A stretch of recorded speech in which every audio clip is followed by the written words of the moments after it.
discussion. Citi Foundation has been a great supporter of women's world banking. Without their support, this webinar could not have been possible.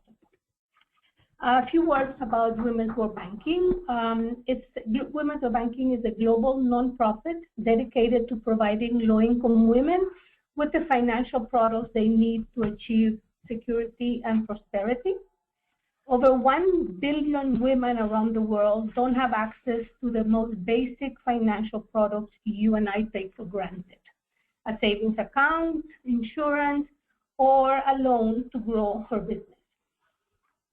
At Women's World Banking, we work with a network of 38 financial institutions in 28 countries to make sure that women have access to a full suite of financial services, including a safe place to save, insurance to protect against health emergencies, or the opportunity to grow her business. We are glad to have all of you here for what is going to be an interesting discussion on the way in which financial institutions can support clients during turmoil from both natural disasters and political unrest. I'm pleased to introduce Dorie Torres, CEO of Card Bank in the Philippines, and Alia Farhat, non-financial service management at Majmoua in Lebanon. Both institutions have experience dealing with turmoil. Card Bank has a systematic response to what is somewhat predictable situation, devastating weather-related events, while Alia can bring the perspective of an institution that has to be agile and is changing rapidly as refugees continue to come into the country and are becoming more integrated in the community served by Majmoua. We will hear from both panelists about their experience, and we will take questions from the audience in the second half. As Julie said, you can send any questions at any time via the chat function, and we will address during the question and answer at the end of the session. Last year at Women's World Banking, we conducted a short research project to learn how our partner institutions are serving clients in the wake of natural or political disaster.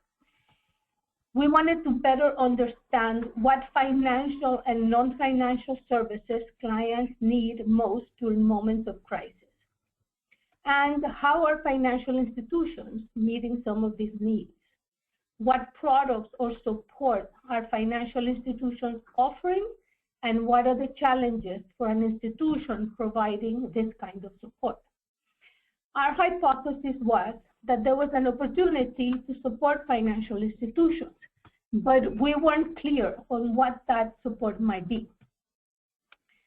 We consulted 8 institutions and found that institutions were offering a range of financial responses, including restructured loans or bridge loans, and were also offering non-financial services, distributing relief supplies, providing counseling, and in some cases, helping clients find shelter. However, we also identified some gaps and opportunities. Perhaps the most obvious, if clients have access to insurance that covers disasters, they can recover more quickly. And institutions that set aside funding for emergencies are better able to respond. I'll turn it over now to Dorie Torres, CEO of Card Bank, to tell you more about the bank and their experience through multiple typhoons. In 2012, Card MRI extended assistance to a total of 165,295 victims of natural disasters, and the next year extended aid to 180,000 of its clients that were affected by Typhoon Yolanda in 2013. We will now hear from Dorie about the experience of Card. Hi, good evening or good morning. This is Dorie from Philippines, and I'm going to share our community-based social protection program. So before that, as a background, we started as an NGO, but now you can see on the screen we have 14 different institutions, all mutually reinforcing institutions, because our aim is to really reduce poverty in areas where we are working, and we're now working in the entire Philippines. As such, we are prone to disaster like typhoons, earthquakes. So part of our disaster management preparedness program. So we have a CARD MRI disaster management preparedness program, and a major part of this is we call it credit with education for members or for borrowers, and this is CWE. The technology we learned from Freedom from Hunger from California. So this works like every weekly and monthly sessions of the members where they are conducting meetings. We have small sessions on disaster preparedness and also on preventing diseases during rainy and typhoon season, etc. We found it very helpful because the members or the clients become prepared when there is disaster or when there is sickness or diseases in the area. Another is we train our staff to do first aid. So we partner with the Red Cross in order to really train our staff and in providing first aid. And this is done in all card areas. And this is anchored by our legal and security unit. And then, of course, the provision of insurance products for members. All our members are covered with the card MBA insurance that covers life and retirement savings. And we also offer CAMIA, which is for non-life. So it covers accident, rehouse, and also life for funeral. So accident, funeral, and rehouse. So it's a three-in-one product that a member can have in addition to the card and gate insurance. And then we also partner with the commercial insurance, the CPMI, which is Card Pioneer Microinsurance. Pioneer is a commercial insurance in the Philippines, and then we develop products for life and non-life for our clients. So you can see on the screen from 1999, we started the card in 1999, up to 2014, we have provided claims. Our membership has a total of 2.2 million as of December 2014. Now we have almost 3 million clients.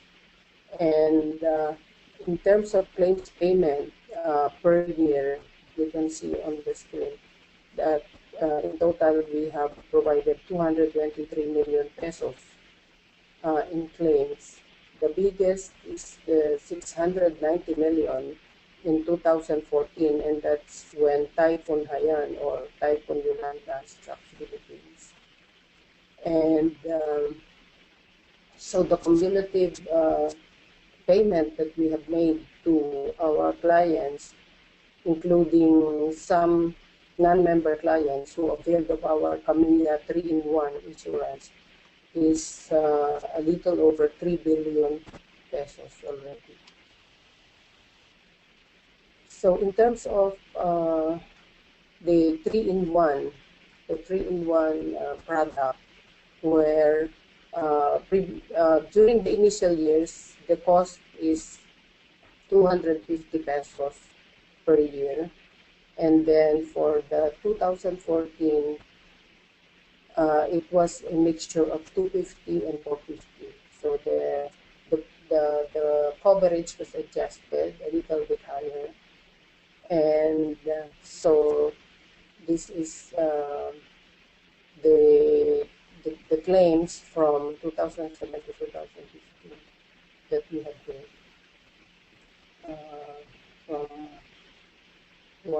from 2008, where we have only 1.71 to 203 million.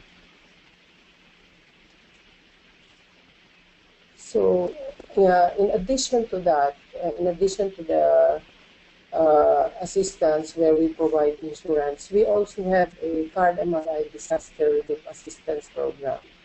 Under this program, all the card MDA, which is the major insurance institution of card, is the one responsible for providing insurance for life, non-life, as well as the CAMIA and the CPMI. In addition to that, we have a CDRAP program where all the card MRI institutions are allocating part of the income for relief in case a disaster struck. So, in addition to what the NBA is allocating, we're also allocating some funds in order to do that. And every occurrence of a disaster, our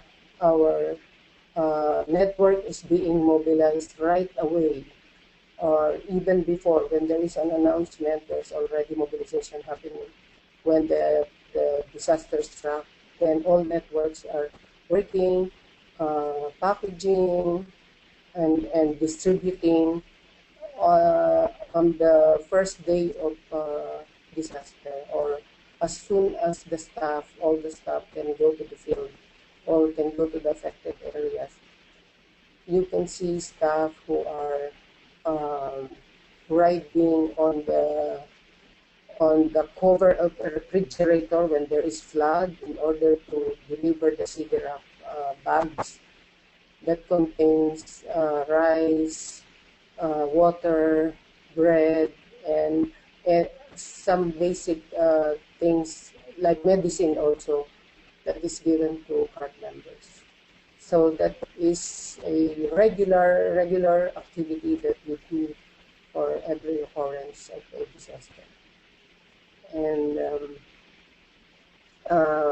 after a disaster also, we declare moratorium on loans in affected areas. So that means we postpone the earning of interest and the collection of principal. There is no loan restructuring. We do only moratorium. So let's say, based on assessment, the moratorium can run for 4 weeks. Then we suspend collection in the affected areas and in the affected members for 4 weeks. However, not all members would like to avail also. If they feel they have the capacity to pay after 1 week moratorium, they do pay.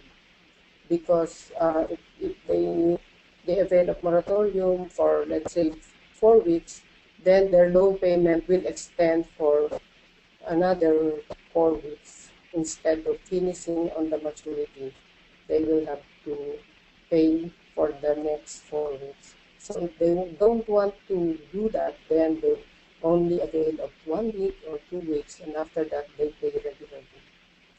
And then, of course, we also provide logistical support to staff, and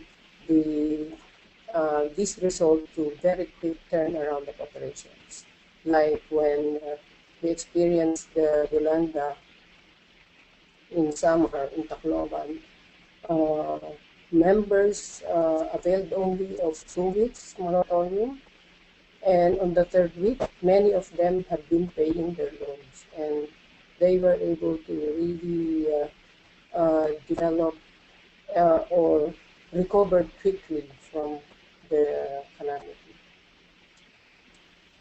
So these are some of the pictures of the after times in Yolanda, and we also have another Typhoon Yolanda in Lebanon and Quezon. Yeah, so that's it. Thank you.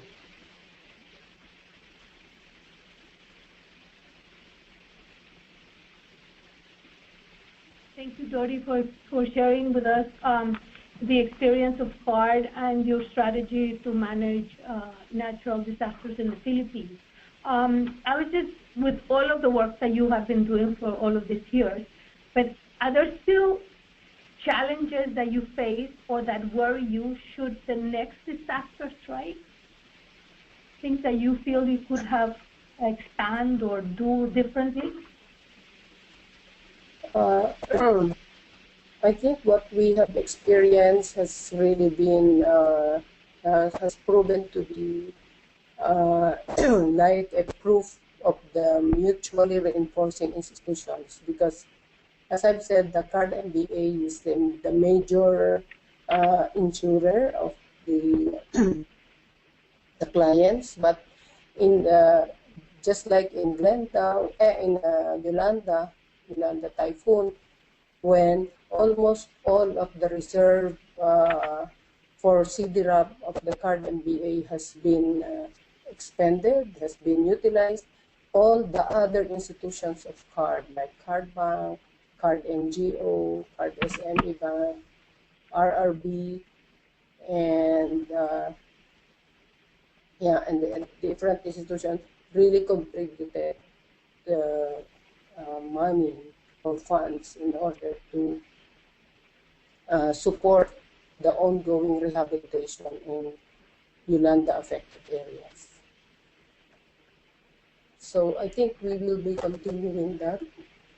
It has proven to be very efficient. Thank you very much, Dorie. We'll come back to this and other questions from the audience later on. I want to turn now to Alia, who can share a very different experience. Majmoua found itself in a situation that an institution cannot prepare for: the influx of 1.5 million refugees to Lebanon from neighboring Syria. Alia? Hello, everybody. So my name is Alia, and I'm from Lebanon. Thank you for passing on. Okay, so just a brief overview about Majmoua. We were initially established in '94 by Save the Children, and then in '98 we became an independent local NGO. Today, Majmoua is the leading microfinance institution in Lebanon, and we provide both financial and non-financial services to low-income individuals all over the country, focusing specifically on micro-entrepreneurs, women and youth. As of today, we have an outstanding portfolio of $36 million and 50,000 active clients. So as you can see, we're trying to focus on women, with more than 50% of our clients being women, 44% presence in rural areas, and we're reaching out to 30% of youth. 15% of our clients are non-Lebanese, and as we have a policy of non-discrimination, we basically provide our services to any nationality that is legally on the Lebanese territory. So this would include both Palestinian refugees, Syrian refugees, and other nationalities. This is a map of Lebanon, and Lebanon is basically a 10,000 square kilometer country, so quite small. And this is our presence in terms of branches all over the country. Now, about the Syrian refugee crisis that we've been facing basically since 2012. As you can see on this map, it has increased a lot over the years. So basically, each year we were adding almost 500,000 refugees, Syrian refugees in the Lebanese territory. And as you can see now, their presence is across the country. The latest poll in terms of number of refugees as of today is around 1.5 million as per UNHCR data. So the government considers that this number is not inclusive of all the numbers of refugees, and we're most likely to be around 2 million. Now, to put things into perspective, Lebanon has a population of 4.5 million, so we're reaching almost half of our population being from Syria, Syrian refugees who are looking to find better conditions in Lebanon. So, about the situation. As you have seen, we've had an increasing influx of Syrian refugees. And amongst the Syrian refugees, there is a very high number of women head of household, along with youth and children.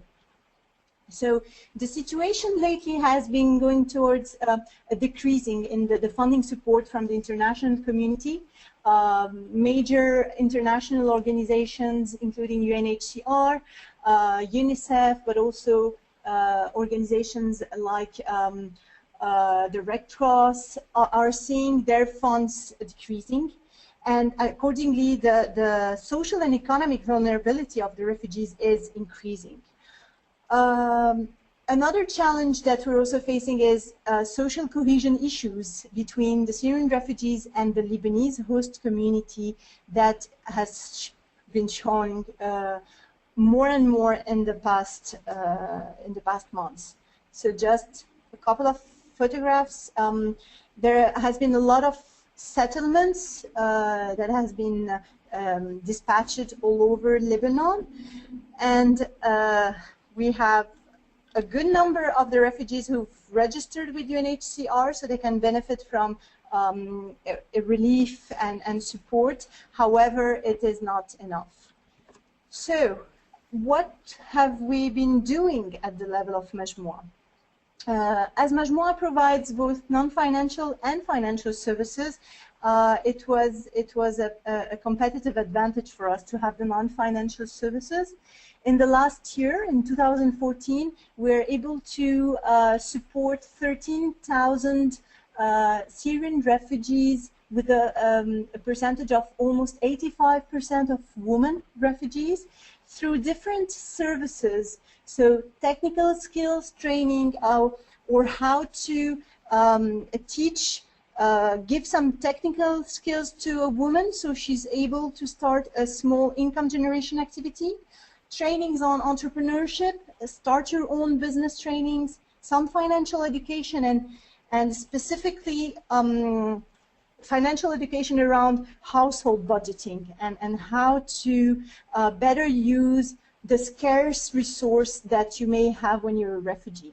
Then also life skills trainings, social cohesion activities to bring together Syrian refugees and the Lebanese host community, along with some employability services. On the financial service side, what we've been trying to do is actually launch a pilot to work with the group lending methodology. So till date, we've been reaching only 200 beneficiaries as it is still in the pilot phase. And the concept is actually to have in a group both Syrian women refugees and Lebanese women. So it is also a tool not only to help finance their small income generation activity, but also to enhance social cohesion amongst both communities. So here's just a couple of pictures about the different technical skills training we provided. This also allowed us to help them participating in local fairs, exhibitions, and as I was saying, also we were focusing on the youth, trying to help them also start small businesses, and then they can rely on having income for themselves. Now, what are the challenges? So the war in Syria doesn't appear likely to end anytime soon. So we do realize that the refugee crisis will worsen as humanitarian solutions will no longer be adapted. So it means that we're slowly moving from a humanitarian relief situation into more of a long-term where livelihoods and economic solutions need to be identified. And here comes the question, with this non-stopping influx of refugees, so how to be able to scale up, how to be able to economically and socially support such a large amount of refugees in a country where already the economic situation was a bit sluggish, where the infrastructure also are not really adapted to welcome such a large number of influx population. Al-Majmoua has had a lot of crisis management in the past. So, the refugee crisis is just another type of crisis. Previously, we faced war, we faced natural disasters.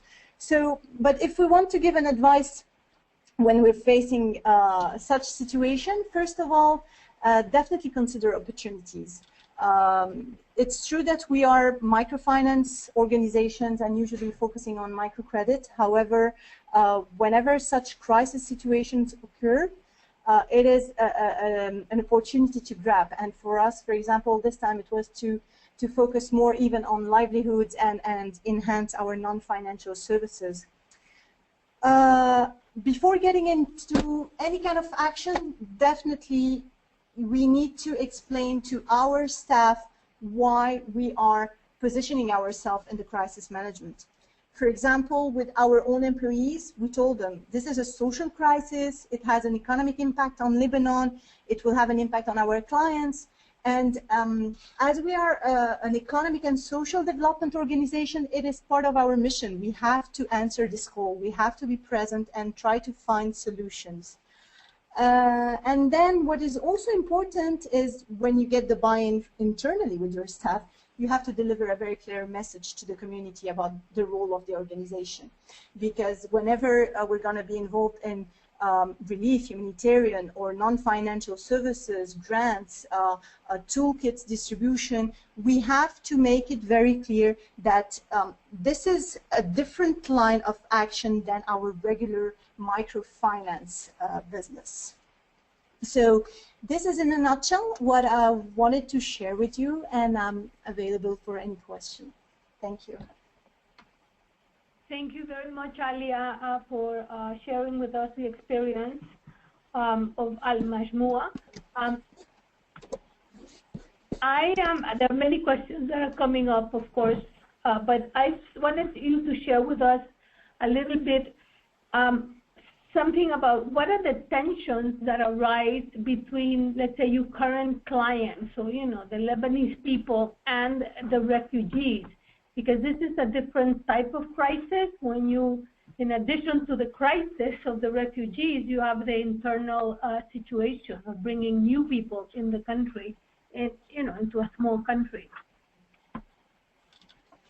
It is a very good question. So actually, there's two things I would like to say. First of all,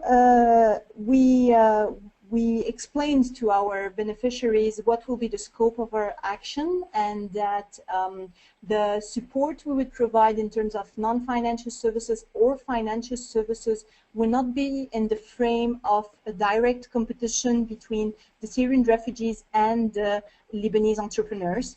And for this reason, we targeted on purpose women refugees, and specifically head of households. So by helping them have an income generation activity that is small, household-based activity, and that is not really competing with the Lebanese entrepreneurs. Specifically, that we did a lot of orientation on the market outreach to be kind of creating an internal cycle, an internal economic cycle also in the settlements, around the settlements. So there was a lot of focus group discussions and community meetings to explain what is the action basically that we're going to have with the refugees.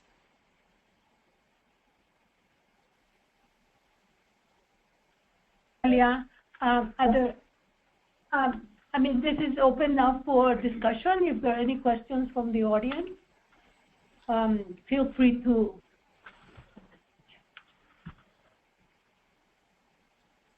Anything?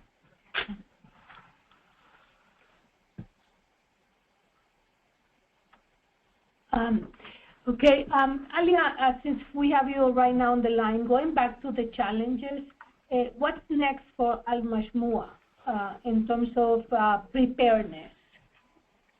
Okay, so what we did in the past year is we realized that we definitely need to have some good preparedness to any kind of crisis. So a major step that we took this year is actually creating a position, creating a department of risk management.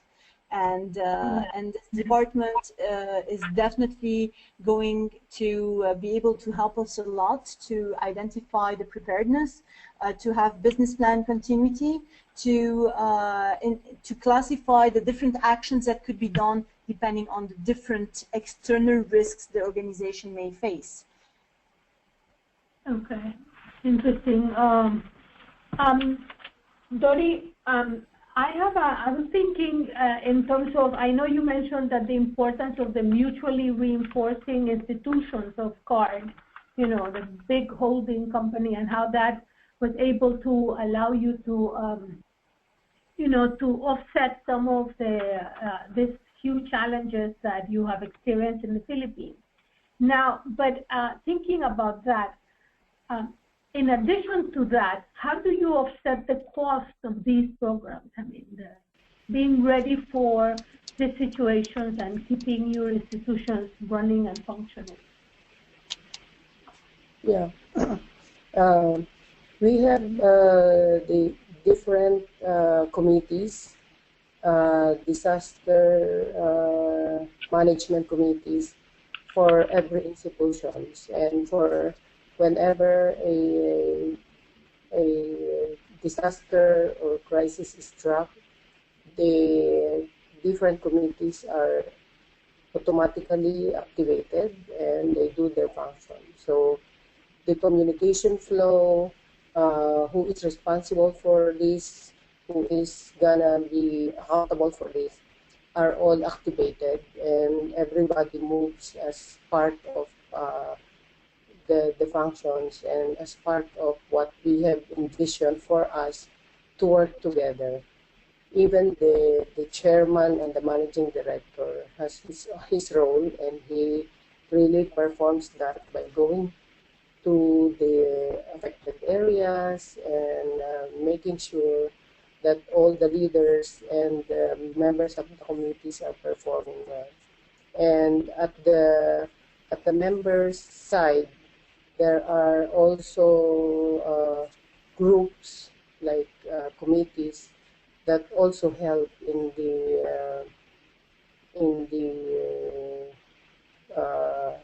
addressing a particular committee. The general public is also aware of what CARD has been doing. So every time a calamity is struck in areas where they know CARD is operating, many people are volunteering their services. We have, like, during the Typhoon Yolanda in Luzon, there are people who volunteered that we use their truck in delivering the goods so that it reached the affected people in the affected areas.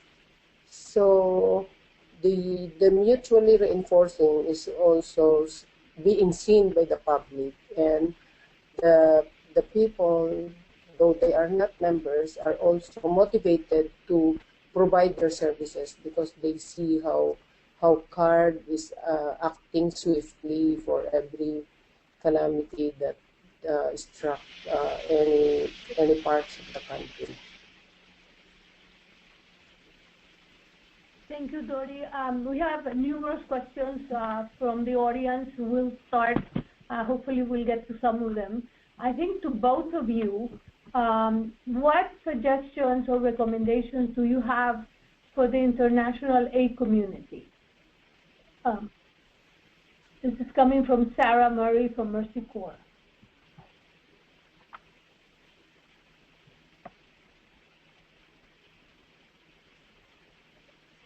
So who's answering? Alia, do you want to start, and then Dorie, you can answer? Yeah, sure, of course. With the international NGOs, actually it's quite interesting maybe for you if we can share what happened with us. So we had an approach of actually trying to partner with international NGOs because after analyzing the situation, we find out that it would be definitely a win-win situation to have a partnership between international NGOs and Majmoua as a local NGOs. And it goes this way.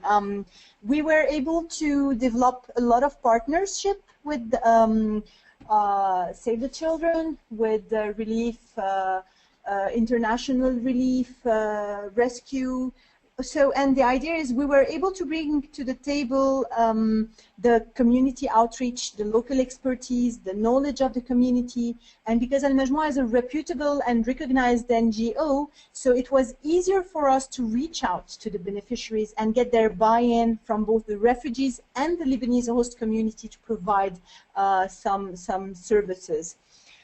And the international NGOs were also bringing in something to the table that is very basically their experience in dealing with their crisis, and also their knowledge about the international aid mechanisms, so which can be really complicated sometimes, like UNHCR and all the UN and international donors guidelines sometimes can be very hard for a local NGO to respond to. So, and there was also some transfer of knowledge. So I think there was a very good combination to work out between international NGOs and local NGOs. Thank you, Alia. Dorie, do you have something on this question? Yeah, I think the international NGOs can also provide direct or indirect services when there is calamities, and some of them are also providing their services through CARD. So they tap CARD also from overseas, and they volunteer to let CARD do the groundwork. So we're also open to that, and the international NGOs are also very, very responsive, and they are also very quick, and our advice is for them to be really vigilant in terms of providing their assistance, and also assessing whether their assistance is really being received by the intended beneficiaries. Thank you. And another question we have is, has technology played a role in the delivery of these services? And if so, how? The role?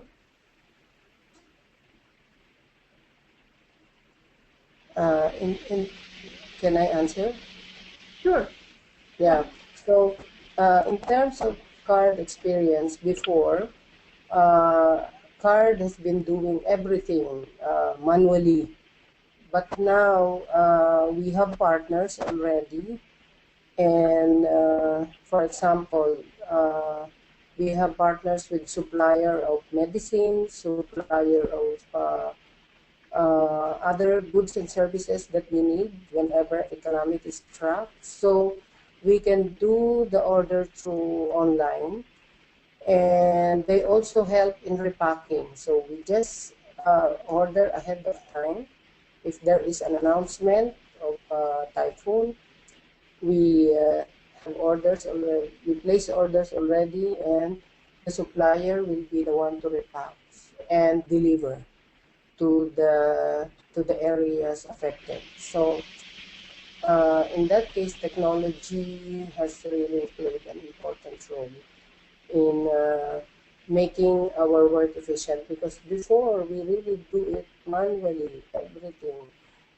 going to the supplier, ordering, and then the orders will be given to us in bulk. We'll be the one to repack. But now we just order online, and then the goods is delivered right away. Did it, to follow up on that question, and then we'll hear from Alia, what effect did it have on the cost of the delivery, the technology part? Actually, it's just the same or a bit cheaper, because there is no coming back and forth of what kind of orders and everything, because we already showed them that these are the basic things that we need, and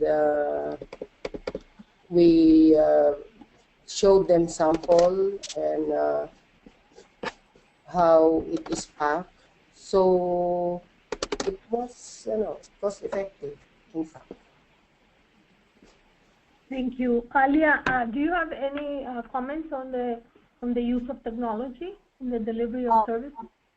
Actually, not that much, because technology was not really used, to my knowledge, in the context of the Syrian refugee crisis. The only thing is maybe using more modern tools with the refugees by distributing prepaid bank cards that they could, international NGOs would actually charge, put money on, and the refugees, instead of getting cash from the INGO, would be able to go to the banks and retrieve their money from the counter, from the ATM machine. Thank you. Dorie, on the issue of savings, did you see any effects on savings accounts during the crisis?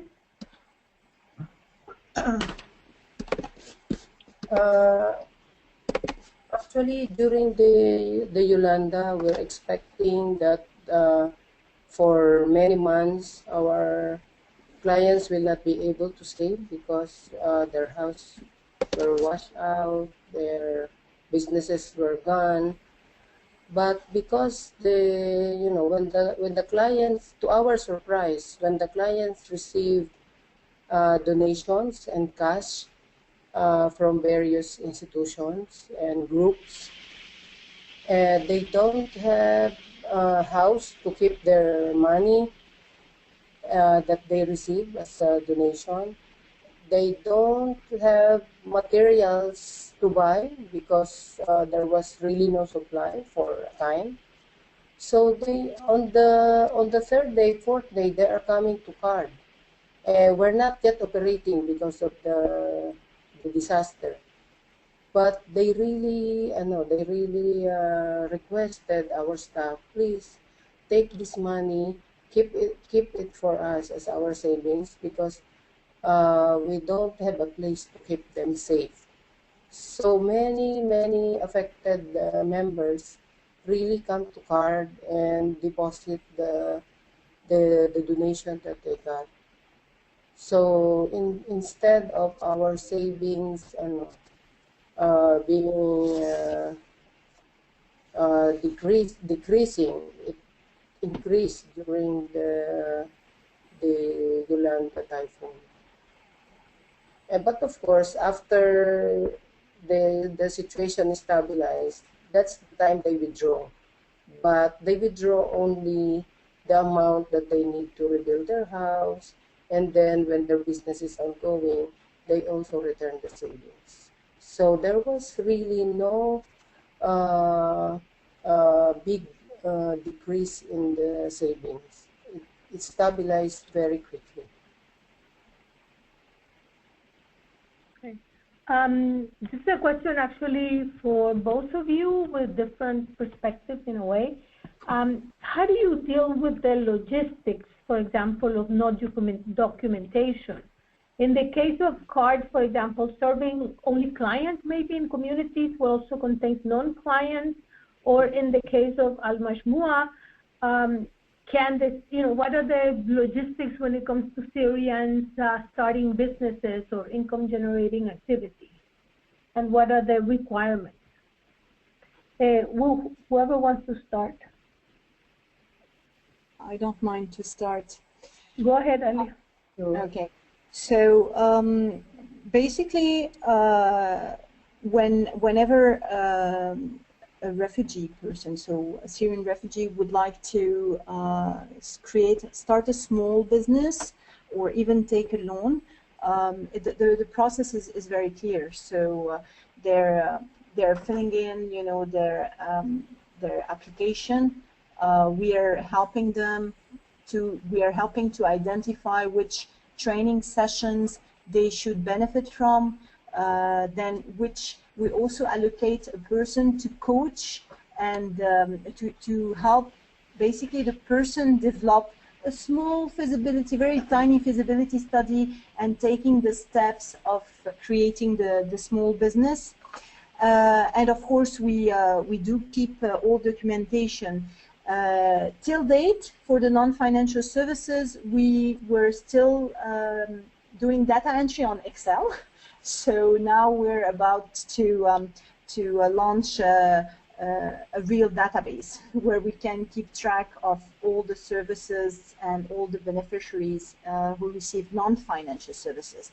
As for the lending and the microcredit, then they follow exactly the same process as any Lebanese borrower, and they have to submit the same documents, which is a basic ID, filling the application, and we would definitely do the data entry in our system and issue the check of the loan regularly as any other loan. Thank you. Dorie, do you have something? Yeah. In terms of when a calamity struck and we're giving the CDRAP, the relief goods, we try not to discriminate, especially if the family, for example, in front of us are really affected. Before we really provide CDRAP only to our members, but when an affected member, for example, is already resigned and saw that we are distributing to members, she also will come to claim. We give the goods to her, and that resulted to positive outcome, because those who resign from card will apply again as members, so they will return as member, and we accept them. We also open our medical mission that, for example, we do a medical mission in an area that was affected by typhoon. Before, we intend to do that for our members only, but now we're opening it to the public or to the community, so we don't call it now medical mission, but we call it community health day. Everybody can come and avail of our services for health. And when it is community health day, we also involve other MFIs, so it's not only CARD who is facilitating that, but we are doing that in partnership with all other MFIs, microfinance institutions, in the area where we are working. So 6, 7, 8, 9, 10 MFIs will join force and conduct a community health day. because we are many, then we can serve in a day 2,000 clients, 2,000 people, 2,500 people. So we have learned that for non-financial services, we have to open it to the community, not just to our own members or to our own clients, but to the community. Yeah, I can understand that. Thank you. Alia, we have a question about the role of the Department of Risk Management that you had recently created. Can you explain a little bit more about that department? You know, the planning, what is it doing, etc. Okay, so we're still in the early stages of setting up the department. And of course, the first thing that we did, you know, is going through the assessment, the risk gap assessment for the organization, and identifying what are the major risks for the MFI that we should look at and have preventive action. Now, one of the, if we want to link the role of the risk management department and potential crisis that the organization may face as external crisis, then definitely it will be also the role of the department to set up kind of a map of the potential external risks. Could it be refugees, war, natural disasters, and identify in each situation what are the potential risks and what is the response that the organization could do, both in terms of our own employees first, then our assets, then our beneficiaries, and so on. So we're very we really rely on this department later on to help us, you know, really have helping us with the preparedness for such events. Thank you. One last question before we close. To both of you, are there any products or services that your organizations could benefit from to better support your clients in times of disaster or political turmoil?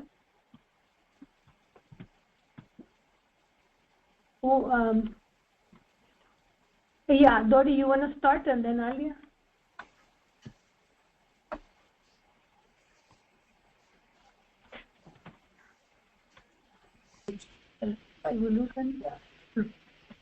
Yeah, right now we have just developed a family package product for insurance, so that when a client buys the insurance, the entire family is protected.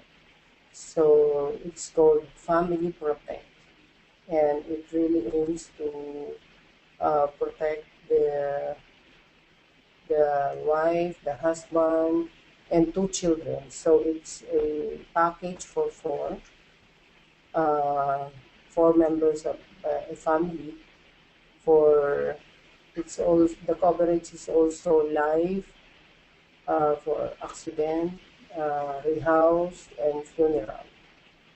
So it is a new product that we will be implementing by June 1st. But it aims to really protect the family in terms of when they experience calamities, crises. So it's new product, and we don't know how it will perform, but we'll keep you updated. Okay, Alia, do you have any comments on what you could support you in the next, crisis? Yeah, so actually it's twofold. If we're looking at the Syrian refugees, the idea is that we're now in partnership with IRC, that is an international organization.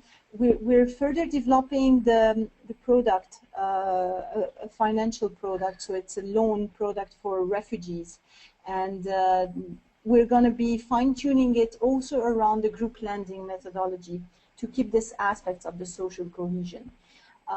For our entrepreneurs, our Lebanese entrepreneurs, and also for the Syrian entrepreneurs, what we're actually trying to do now to avoid having them competing in a market that is really small is to try within the non-financial services to identify market outreach that are outside of Lebanese borders. So in this framework, there's a lot of support that is being given. For example, now for the refugees, the Syrian refugees, we've identified a couple of product lines that have a market outside of Lebanon, and there is a high demand, and it's for a specific traditional embroidery that is very particular to Syria. So, so we've set up a small factory training around 100 women, and they will be able to sell their products outside of Lebanon. We're doing the same with our own Lebanese entrepreneur, trying to help them, finding outreach, new markets, so that they don't feel the economic burden or the kind of trying to release a little bit this economic burden that is currently on their shoulder in Lebanon. Thank you both, Alia and Dorie, for joining us at such a late hour for you and for such an engaging discussion on this topic. And to all of you who joined us today, and for your multiple questions for further this discussion. We will send you an email with the recording of this webinar. There will also be a follow-up on our blog, so check our website or social media.